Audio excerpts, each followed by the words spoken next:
오늘 같이 읽은 말씀 시편 133편은 형제 연합과 사랑에 대한 강조를 하고 있습니다. 다윗이 왕위의 적이 처음 한지 얼마 되지 않을 동안 나라가 아직은 좀 안정이 되지 못한 그런 때였거든요. 그래서 다윗은 무엇보다도 단합을 또 협력을 연합을 강조하고 있습니다. 그래서 다윗이 왕위에 즉위한 지 얼마 되지 않아서 이 시를 기록한 것으로 알려지고 있습니다. 그는 말하기를 형제가 연합하여 동거함이 어찌 그리 선하고 아름다운고 라고 말합니다. 이 형제라는 말은 같은 조상에서 태어난 후손들을 가리키는 것은 물론이고, 다시 말씀드리면 혈통적으로 한 가계를 이루는 그런 면도 있지만, 또 다른 면으로는 한 공동체, 국가라든가 어떤 조직체라든가 교회라든가 이런 공동체에 서로 멤버들이 된 경우도 넓은 의미에서 형제라는 이 뜻 속에 포함이 되겠습니다. 그러므로 이 시편은 이스라엘 나라의 공동체의 단합과 민족적인 연합을 기원하는 내용으로 볼 수가 있죠. 다윗이 이제 왕위에 오른 후에 국가적으로 좀 불안했습니다. 아직 왕권이 확립되지 못한 이런 때이기 때문에, 또 사울이 그동안 나라를 통치를 하면서 왕위를 넘겨주지 않으려고 다윗을 제거하려고 많은 노력을 했던 이런 영향 때문에 일부에서는 다윗에 대한 거부감이 아직 있을 때였거든요. 비록 다윗이 헤브론에 올라가서 왕으로 즉위를 했지만 전체적인 국민의 절대적인 지지는 아직 받지를 못했습니다. 사울의 아들 이스보셋과 군대 장관 아브넬을 중심으로 북쪽의 몇 지파들이 다윗을 경계를 하고 있었습니다. 이스보셋, 즉 사울의 아들과 아브넬 사이가 또 점점 거리가 벌어지면서 나중에는 아브넬이 이스보셋을 배반하고 다윗을 지지를 하다가 결국은 살해를 당하는 일이 일어났습니다. 또 이스보셋도 자기 부하에게 살해를 당하는 일이 일어났습니다. 이렇게 나라가 혼미를 거듭하고 있을 때 모든 백성들이 불안감을 느끼게 되고 다윗을 찾아와서 다윗에게 자기들을 좀 잘 다스려 달라고 하는, 왕으로 적극 추대하는 그런 일이 일어나게 됩니다. 그래서 다윗은 왕위에 즉위를 한 다음에 이제 백성들의 흩어진 마음을 하나하나 수습을 하면서 그동안 다윗과 거리가 있던 북쪽의 몇 지파들도 이제 함께 연합이 되면서 형제 연합의 필요성을 강조를 하게 된 것입니다. 이것은 다윗의 시대뿐 아니라 어느 시대를 막론하고 이와 같이 연합하고 단결하고 협력하는 것은 적게는 가정에서도 매우 중요하고, 교회는 물론이고 또 크게 볼 때 국가적으로도 매우 중요한 것입니다. 2001년 9월 11일 9-11 사건 잘 아시죠? 그때 항공기가 납치가 되고 동시다발적인 테러로 인해서 뉴욕의 110층짜리였던 세계 무역센터, 쌍둥이 빌딩이라고도 불렸던 이 빌딩이 비행기와 충돌을 하고 힘없이 무너지던 그날 인명피해는 엄청나게 많았잖아요. 비행기 4대에 탑승했던 266명 전원이 사망을 했고, 워싱턴 국방부 청사 또는 거기에 또 떨어진 비행기로 인해서 사망 실종자들이 125명이 되었고요.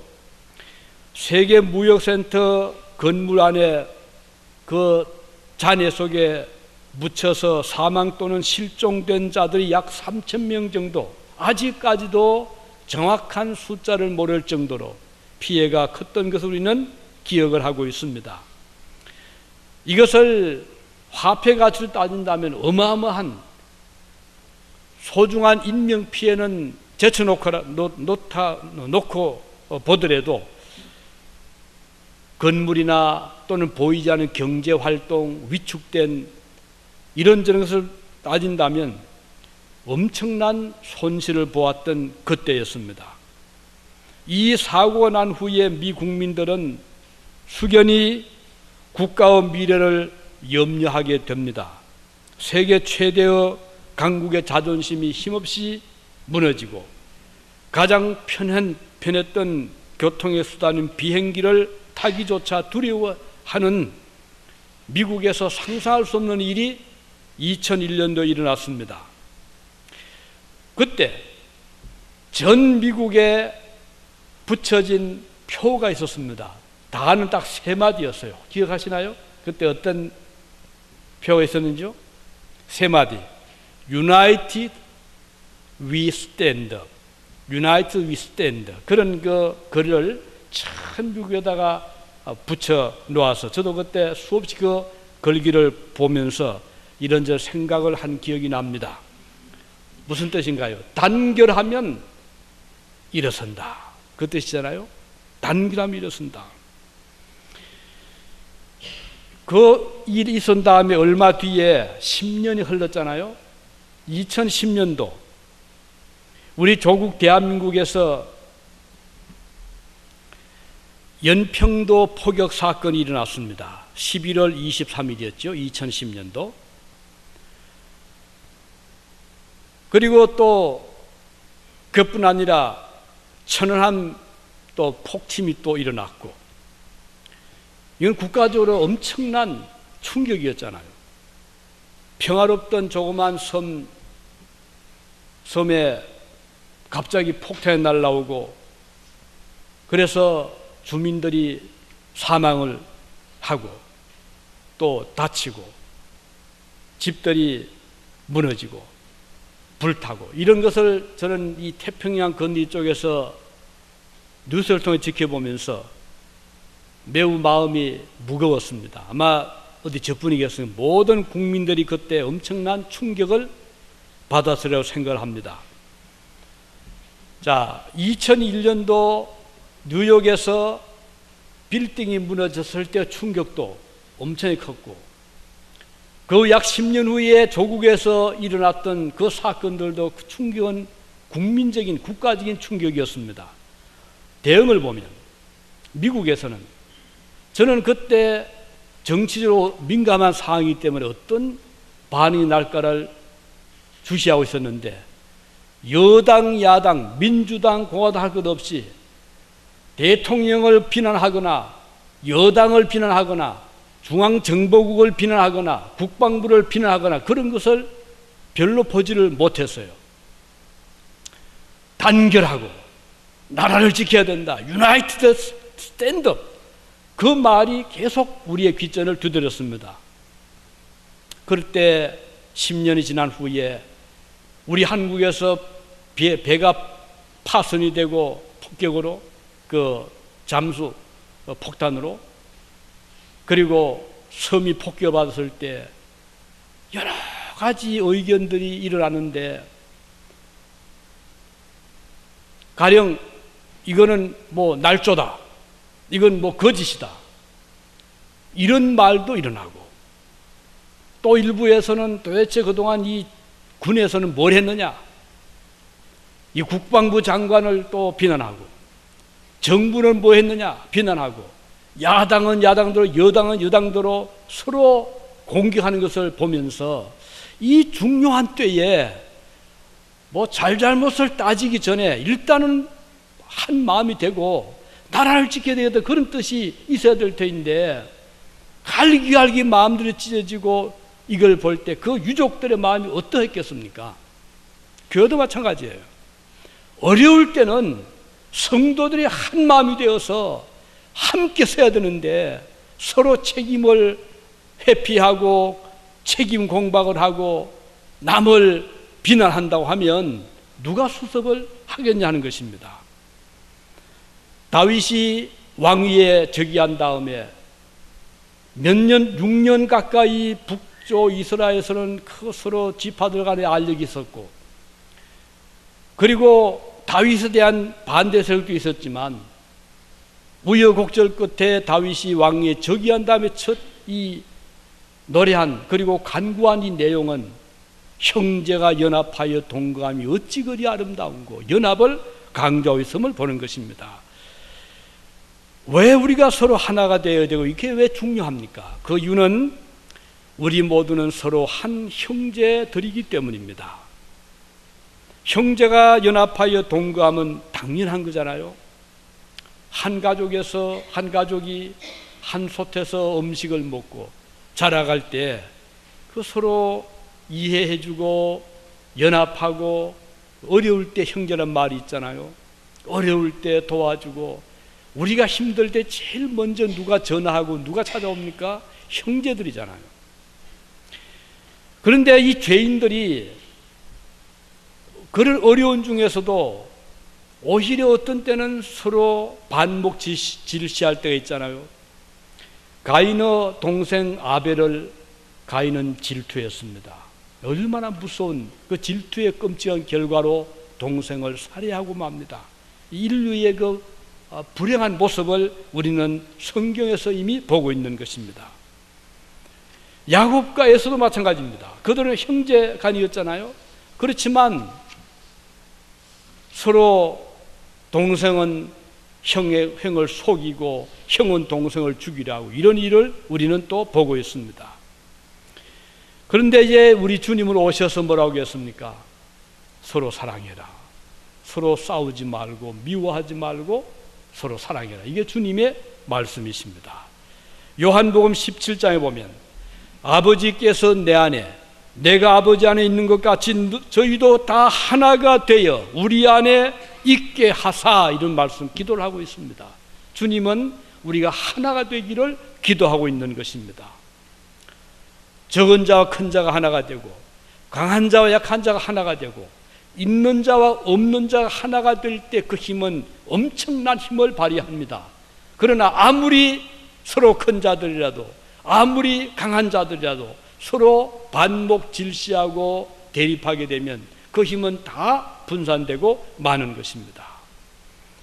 우리는 서로 하나가 되어서 연합해서 이 험난한 세상을 믿음으로 싸워 이겨 나가야 될 것입니다. 우리가 형제라고 할 때 물론 고륙지치는 당연하지만은 그보다는 좀 더 넓은 의미로 형제에 대한 개념은 마태복음 12장 50절에서 주님이 말씀하시기를 누구든지 하늘에 계신 내 아버지의 뜻대로 하는 자가 내 형제요 자매요 모친이니라, 그렇게 말씀하셨어요. 주님 안에서 형제가 서로 사랑하고 화목하게 살아야 하는 말씀인 것입니다. 요한복음 13장 34절에 보면 내가 새 계명을 너희에게 주노니 서로 사랑하라. 내가 너희를 사랑한 것 같이 너희도 서로 사랑하라. 너희가 서로 사랑하면 이로써 모든 사람이 너희가 내 제자인 줄을 알리라, 이렇게 말씀하셨습니다. 바울도 로마서 12장에 형제를 사랑하여 서로 우애하고 존경하기를 서로 먼저 해라, 그렇게 말씀하셨거든요.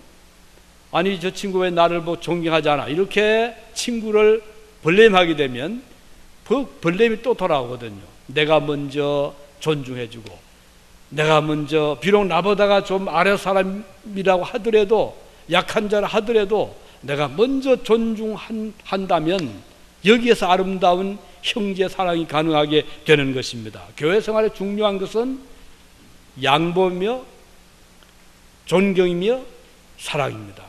만일에 남에게 기대만 잔뜩 하고 내 할 일을 등한히 한다면 교회 생활은 실패할 수밖에 없습니다. 그래서 어느 교회를 가시든지 내가 먼저 인사를 할 줄 알고 내가 먼저 존중할 줄 안다면 그 교회는 화목한 교회, 사랑이 넘치는 교회가 될 것입니다. 서로 비난하는 것이 아니라 서로 용납하는 교회가 될 것입니다. 우리가 서로 하나 되는 곳에 하나님의 은혜가 넘치기 때문입니다. 오늘 본문에 보면 머리에 있는 보배로운 기름이 수염 곧 아론의 수염에 흘러서 그 옷깃까지 내림같다 그랬습니다. 이스라엘에서 제사장을 세울 때 머리에 기름을 부으면 그 향기로운 기름이 어깨를 적시고 몸을 적십니다. 그 향취가 온 성전에 가득하게 되는 것입니다. 이것이 관유라고 하는 것이죠. 이 관유라는 이 향품은 향품, 모략, 창포, 계피 이런 것들을 이제 조합해서 만든 아주 향기롭고 또 가치 있는 특별한 기름이거든요. 이것이 바로 보배로운 기름입니다.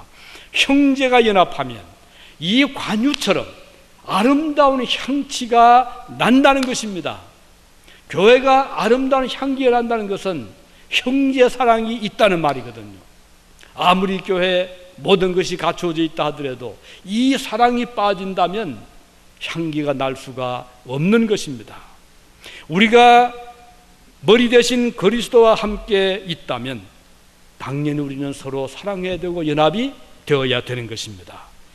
우리 주님께서 말씀하시기를 나는 포도나무 너희는 가지라. 가지가 포도나무에 연합되어 있을 때 열매를 맺는다고 말씀하셨습니다. 여기에 강조하는 것은 주님과의 연합입니다. 동시에 성도 간의 연합을 의미하는 것입니다. 따라서 우리가 주님을 떠나서는 열매를 기대할 수 없죠. 어떤 열매도 주님이 없이는 기대할 수가 없습니다. 다시 말하면 우리가 형제 사랑을 할 때도 그 중심에는 주님이 계셔야 되는 거예요. 그래야 진정한 사랑이 가능합니다. 우리의 모임 이 안에 가운데 누가 있느냐? 거기에 내가 있으면 항상 문제가 일어납니다. 항상 에고이즘, 이기주의, 나라고 하는 존재가 가운데 있으면 얼마 못 가서 파탄되고 깨어지고 그리고 연합이 불가능하게 됩니다. 오늘 많은 이민교회들이 왜 이렇게 자꾸 분열합니까? 그 이유 바로 여기 있습니다. 교회의 중심에 모실 주님 대신에 나라는 존재가 그 자리 차지하면 내가 누군데 나는 적어도 한국에서 일을 하다가 왔다. 그 자기 자부심이 강한 거예요. 그래서 그 중심에 나를 앉히기 때문에 사람들이 나를 중심에서 생각하지 않으면 움직이지 않으면 불만이 터지게 되는 거예요. 결국 하나가 못 됩니다. 분열되고 맙니다. 이렇게 해서 교인이 100명 넘게 그렇게 어려울 수가 없답니다. 30명 넘기도 어려요. 30명까지는 그런 대로 가족 분위기니까 뭐 너나 할 것 없이 서로 이제 돕고 하는데 한 4, 50명 올라가면 고비가 오는 거예요. 100명이 넘어가면 더 심해지고 여기서 자꾸 분열됩니다. 그래서 이민교회의 한 90%가 30명 미만입니다. 얼마나 불행한지 몰라요. 그 이유는 그 중앙에 이 컨그리게이션 회중의 중앙에 누구를 모시느냐? 주님이 계실 때 나는 주님 밑에서 섬기는 자가 됩니다. 나는 형제를 섬기는 자가 되는 거예요. 형제를 존경하게 됩니다. 이렇게 될 때 그 교회는 점점 힘을 얻게 되고 연합이 되고 100명이 문제될 게 없고 1000명이 문제될 게 없어요. 그러나 이것이 깨어지고 그 중앙에 나를 앉히게 되면 30명이 넘기가 쉽지 않은 거예요. 또 분열. 이것은 참 불행한 거거든요. 그래서 주님을 떠나서는 아무 열매도 맺을 수가 없다. 기대할 수가 없다고 말씀하신 것입니다. 오늘 우리 교회라는 단체는 힘이 연합에 있습니다. 또 단결에 있습니다. 사랑에 있습니다. 연합, 단결, 사랑이 빠지면 교회는 아무런 힘이 없어요. 예수님의 제자들 보십시오. 개인계를 본다면요, 평범한 사람들이잖아요. 뭐 어부, 고기 잡는, 세무서에 근무하는 사람, 또 별 직업도 알려지지 않은 이런 사람들이 모였어요. 그런데 그 당시에 로마라는 조직체는요, 유럽, 아시아, 아프리카 전 세계를 커버하고 있었고, 그 엄청난 군사력, 경제력, 또 상업의 강력한 그 물질의 힘은 세계를 지배했잖아요. 여기에 비해서 예수님의 12 제자들은 정말 아무것도 아니에요. 세 발의 피처럼 아무것도 아니잖아요. 그런데도 불구하고 부딪혀잖아요. 기독교 신자들, 약한 신자들과 로마 당국이 충돌을 합니다. 물론 그때마다 깨어지는 쪽은 신자들이에요. 자, 옥에 갇히는 자는 기독 신자들, 사자의 밥이 되는 자는 신자들, 그리고 이 격투를 시키잖아요. 지는 자는 항상 신자들이에요. 신자가 공격할 수 없잖아요. 그런데도 불구하고 313년이 되었을 때 로마 천지는 기독교 국가로 탈바꿈합니다. 무슨 힘이었어요? 군사력이었나요? 아니잖아요. 경제력? 아니었습니다. 정치력? 아니었습니다. 하나님의 사랑의 힘이었어요. 이렇게 해서 오늘 2000년이 지난 지금 로마 나라는 눈을 씻고 보아도 찾을 길이 없어요. 옛날에 하나 흘러간 흔적만 로마 대제국. 지금은 로마 하면은 이태리의 조그만 수도에 불과합니다. 기독교는 12 제자들, 이름 없던 무명의 제자들이 모여서 기도하고 모여서 숨어있던 그들이 지금은 전 세계에 그들의 제자들이 흩어져서 곳곳마다 교회를 세우고 선교 사역을 하고, 지금은 그리스도를 모르는 자들이 없을 정도로 이 힘이 어디서 왔나요? 사랑입니다. 연합입니다. 단결입니다. 오늘 우리 중앙교회도 교회가 적다 염려할 필요 없어요. 교회 크다 교만할 거 없어요. 우리 중앙교회가 필요로 하는 것은 사랑의 공동체가 되는 것, 연합하는 것, 그리고 서로 존경해 주는 것. 그 가운데는 반드시 주님이 계셔야 되는 거예요. 거기에 내가 있으면 며칠 못 가서, 얼마 못 가서 깨어지고 마는 겁니다.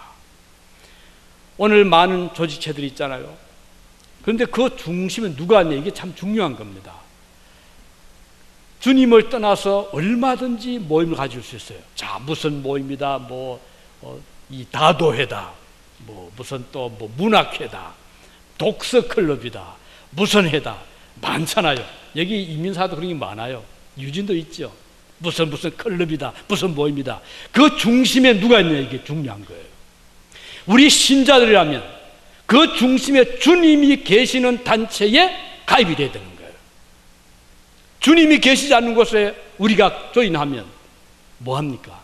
항상 내 자랑, 자기 자랑, 자기의 소유, 자기의 신분, 이거 자랑하잖아요. 얼마나 심적으로 그 부담이 큰가요? 이게 스트레스 받고 그러다 부딪히고. 우리 그리스도인들은 그 중심에 주님이 모신, 주님이 함께하는 모임 참 좋잖아요. 우리 구역 모임 좋잖아요. 우리 기도회 모임 좋잖아요. 우리 청년 대학부 찬양의 모임 참 좋잖아요. 성가대 다 그 중심에 주님이 계시잖아요. 그래서 우리 주님은 형제연합이 참 중요함을 강조하고 있습니다. 주님의 12 제자가 이 세상을 변화시켰잖아요. 비록 그들은 예수 때문에 고난도 받았고 주님 때문에 멸시도 받았고 핍박도 받았지만 순교도 했지만 그들이 남긴 유산은 오늘 전 세계에 끊이지 않고 세계를 변화시키고 우리 자신들, 저도 그분께 주님의 그 은혜로 변화를 받은 자 중 하나고 여러분도 마찬가지잖아요. 이 죄 많은 제가 어떻게 변화가 될 수 있었을까요? 오직 주님의 은혜입니다. 머리에 부은 기름이 그 아론의 수염을 적시고 옷을 적시듯이 예수님께 임한 권능의 능력이 오늘 우리에게 임해져서 주님의 향기를 발할 수 있게 된 것입니다. 우리 교회가 하나 되는 곳에는 하나님의 축복이 따르게 마련입니다. 헐몬의 이슬이 시온의 산들 내리는 것 같도다. 3절에 형제가 연합하여 동거하는 것은 마치 헐몬의 이슬이 시온의 산들에 내림 같다고 했습니다. 이 무슨 뜻인가요? 헐몬산, 그 산 위에 눈이 덮여 있고 거기서 이제 1년 내내 물이 흘러내립니다. 그러면 그 중동 지역에 물이 없는 사막 지역에 그 물을 통해서 생명들이 존재하게 되고, 또 그 건조한 땅에 이슬이 내려서 사막에 사는 식물들이 생명을 유지하고 생명체들이 살 수 있는 것이 바로 이슬의 위대한 힘입니다. 선인장이 어떻게 사나요? 이슬을 먹고 살잖아요. 생명이 없는 건조한 땅에 생명을 주는 유일한 힘은 이슬의 힘입니다. 오늘 그리스도인들이 연합하면 이런 은혜가 곳곳마다 임하게 됩니다. 그래서 메마른 곳이 비옥한 땅으로 바뀔 수가 있고 생명체가 없는 곳에 생명이 있게 되는 것입니다. 이것이 교회 일치의 아름다움이요 교회 연합의 축복입니다. 오늘 우리 지역에도 얼마든지 우리가 이슬 역할을 할 수가 있습니다. 어떻게 할 때? 연합할 때, 형제가 연합할 때, 우리 교회가 연합이 되고 단합이 되면 이 지역을 반드시 바꿀 수가 있는 것입니다. 우리가 이렇게 가끔 이런저런 일에 개입을 하고 참여하는 것은 우리의 적은 노력이지만 이것을 통해서 그들 마음속에 어떤 변화가 오기를 기대하고 기도하는 마음으로 하나님 은혜를 기대가 참가하는 것이에요. 그래서 우리는 뭐 거기에 무슨 우리가 해서 참가해서 덕이 되는 것도 아니고 아닐 수가 있고 물질적으로 도움이 되는 것이 아닐 수가 있고, 우리가 오히려 물질 들이면서 시간 들이면서 노력하는 것은 우리의 적은 이런 활동을 통해서 이 지역이 어느 한 부분이라도 변화가 온다면 이것은 엄청난 어떤 파급 효과가 있음을 우리는 알고 있기 때문입니다. 바위에 떨어진 물방울이 아무것도 아니잖아요. 그 힘없는 물방울이 똑똑 떨어집니다. 그러나 이것이 1년이 떨어지고 3년이 떨어지고 100년이 떨어진다면 문제는 달라집니다. 그 큰 바위가 구멍이 파일 수가 있는 거예요. 한 방울의 물방울은 아무것도 아니지만 그것이 지속적으로 떨어질 때 그 효과는 엄청나게 크듯이 오늘 저와 여러분들이 이 미국 땅 유진의 이름도 없이 누구도 알아주지 않는 이 지역에 산다고 하지만 이곳에서 우리가 끊임없이 사랑의 연합처로서의 공동체로서의 그 적은 노력을 경주한다면 언젠가는 이 지역이 변화가 되고, 여기 미 서부 지역은 기독교적으로 보면 개척지고 아직 선교지로 보고 있습니다. 교회 수를 보나 신자 수를 보나 동부에 비하면 엄청나게 적습니다. 그래서 오늘 이 오레곤 지역, 이 서부 지역은 미국 현지 목회자들도 힘들어하는 곳입니다. 하물며 우리 한국 교회가 얼마나 힘이 들까요? 그래서 우리는 배의 노력이 더 필요합니다. 헌신이 필요하고 기도가 필요하고 연합이 필요합니다. 오늘 바라기는 주님의 나라를 위해서 한 마음으로 연합해 주시기를 바라고, 우리 교회가 어떤 일을 할 때 그 일을 위해서 우리의 작은 정성들을 기울여 주시기를 바라는 것입니다. 우리가 학생들에게 베푸는 거 별로 없어요. 그저 우리는 적은 힘이지만 기도로 이들을 후원하고 있습니다. 적은 우리의 사랑이지만 관심을 기울여지고 있습니다. 언젠가 이들 속에서 하나님 역사를 하신다면 이들 가운데서 훌륭한 시대를 변화시키는 사역자가 일어날 수가 있을 것입니다. 캐나다에서 과학자로 수의학 교수로 일을 했던 스코필드라는 분이 계셨습니다. 이분이 어느 날 선교단체로부터 한국에 선교사로 갈 수 없게 제안을 받고 미련 없이 교수직을 딱 내려놓고 한국으로 건너갔습니다. 그는 그곳에 가서 열심히 선교를 했습니다. 청년들을 모아놓고 성경 바이블 스터디를 하고, 그 당시 어려울 때 그분이 한국에 와서 어려운 고비 다 넘겼잖아요.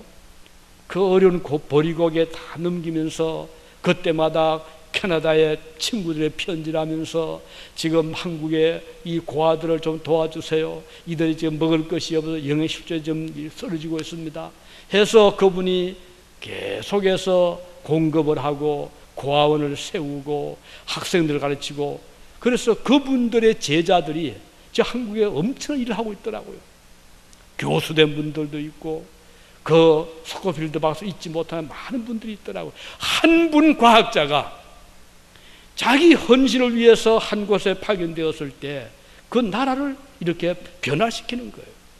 오늘 저와 여러분들이 비록 내 개인적으로는 별 힘이 없지만, 인간 저는 아무것도 아니지만 주님의 말씀을 붙잡고 한 방울의 물방울이 되어서 떨어진다면 그 딱딱하고 강파가 된 바위 같은 마음들 녹아질 때가 오는 것이에요. 연합하시기 바랍니다. 그래서 우리 함께 힘을 모아서 주님 나라 건설에 앞장서 나갈 수 있기를 바라는 것입니다. 예수께서 이를 위해서 이 땅에 오셨습니다. 우리 주님은 말씀하셨습니다. 우리가 다른 가까운 마을들로 가서 거기에서도 전도하리니 내가 이를 위하여 왔노라. 너희는 가서 모든 족속으로 제자를 삼아 아버지와 아들과 성령의 이름으로 세례를 주고 내가 너희에게 분부한 모든 것을 가르쳐 지키게 하라. 볼지어다 내가 세상 끝날까지 너희와 항상 함께 있으리라. 우리는 이 일을 위하여 부름받은 공동체의 일원들입니다. 이 일은 힘이 들어도 해야 될 일입니다. 하기 싫어도 안 할 수 없는 일입니다. 도망칠 수도 없고 모른 채 할 수도 없는 중대한 일인 것입니다. 우리는 이 일을 위해서 부름을 받았기 때문입니다. 하나님께서 여러분과 저를 부르신 목적은 바로 이 일 때문입니다. 우리 교회를 설립하신 목적도 바로 이것입니다. 이 일에 우리가 하나가 될 때 놀라운 축복이 임하게 될 줄을 믿습니다. 3절에 보면 거기서 여호와께서 복을 명하셨나니 곧 영생이로다. 아멘. 다 같이 기도하시겠습니다. 자비로우신 우리 아버지 하나님, 은혜를 감사드립니다. 허물 많고 죄 많은 저희들을 하나님께서 불러주셨습니다. 그리고 주님의 교회 귀한 일꾼으로 삼아 주셨습니다. 이곳 미국 땅 유진에 보내주셨습니다. 하나님 아버지, 저희는 부족하고 연약하지만 주님이 우리 가운데 계실 때 주님이 저희들을 붙잡아 주시면 능치 못함이 없는 것을 믿습니다. 저희들을 능력의 오른 장기에 붙잡아 주시고 협력하게 하시고 하나가 되게 하시고 그리고 연합하게